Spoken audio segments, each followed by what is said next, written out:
While happiness is something we all seem to be striving for, it is hard to define or articulate its purpose in regards to success or peak performance. This lesson will seek to understand how happiness plays into emotional regulation and best practices for increasing the happiness you experience in your life and to enhance the student-athlete experience.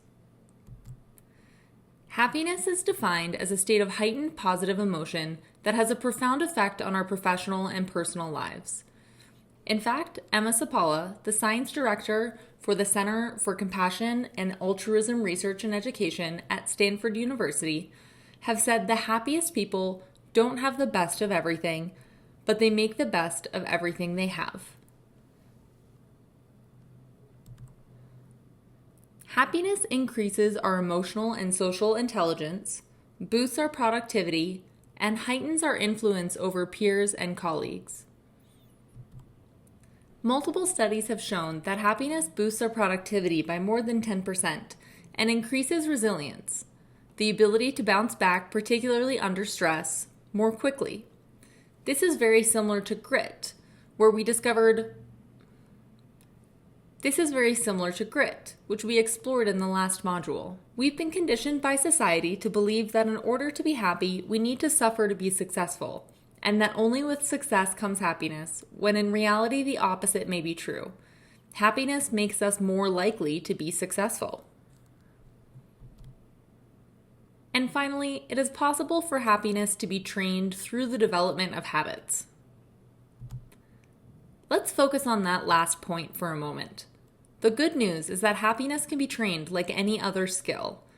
The best news is that often just the small choices one can make on a daily basis can elevate one's happiness to a greater and sustainable degree. As we review with you some strategies that can help lead to happiness, you will note that many of these examples have already been discussed in prior lessons. Therefore, it should be fairly obvious that happiness and high performance are often intertwined.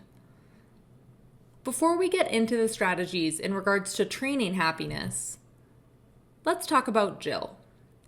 Jill is one of your student athletes you can't quite seem to figure out. Outside of the pool, she has a bubbly, outgoing personality. She takes practice seriously and is a fierce competitor.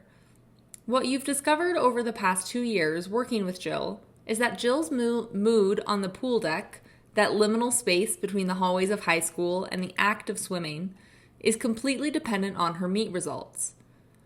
When Jill swims well, racing fast and placing near the top, her mood reflects her general personality. When she doesn't have a great race or a great heat, she completely shuts off her personality and shuts down. When an assistant coach tried to talk to her about it, Jill snapped that, wouldn't winning make the coaches happy too?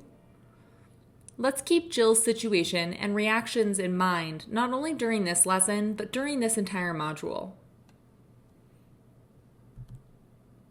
Let's get into the strategies for practicing happiness. First, staying present or staying balanced. This can often be described as being in the zone, flow, or simply being mindful. It is clear that those who engage in conversations with people at a deeper level are more likely to build emotional connections that lead to happiness. Number 2, be kind to yourself and show self-compassion. Being kind to ourselves makes us more likely to remember that everybody makes mistakes and has setbacks and failures. It is not failure itself, but the fear of failure that leads to stress and the likelihood that we will give up when things get tough. This may be particularly true for Jill. It doesn't seem like she's being very kind to herself, does it? Number 3, show compassion to yourself and towards others. Research has shown that individuals, families, groups, and teams are better off if one nurtures supportive relationships with others. Compassion and helpfulness can be trained. A study completed at Stanford University found that those who underwent a 9-session training program had lower stress, more empathy, and were more likely to help others. It doesn't sound like Jill is being cruel to anyone else, besides snapping at the assistant coach, so we'll continue to focus on her individual experience and not the team experience for now. Number 4, managing stress. The mind-body stress reaction that occurs when we are constantly in overdrive can lead to burnout with both physical and mental consequences. Tactical breathing, like we learned in a previous module, is one of the key strategies to reduce stress in the moment. Paying attention to your breath is also tied to greater self-control, well-being, and resilience. Number 5 is to be resilient.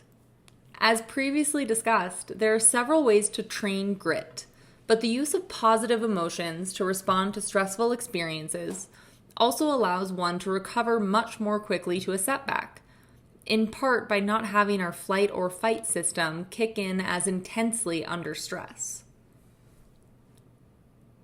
And finally, do nothing. We are actually more productive and creative when we are not at peak alertness. We know that turning your attention inward, which occurs in a meditative state, leads to heightened creativity as well.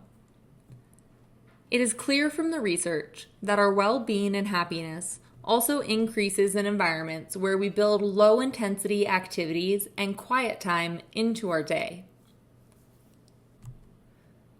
Before we move on to the learning applications lesson, let's take a look at Jill's situation again. If you could rank, let's say, the 2 strategies to focus on for Jill, what would they be? There's no right or wrong answer here.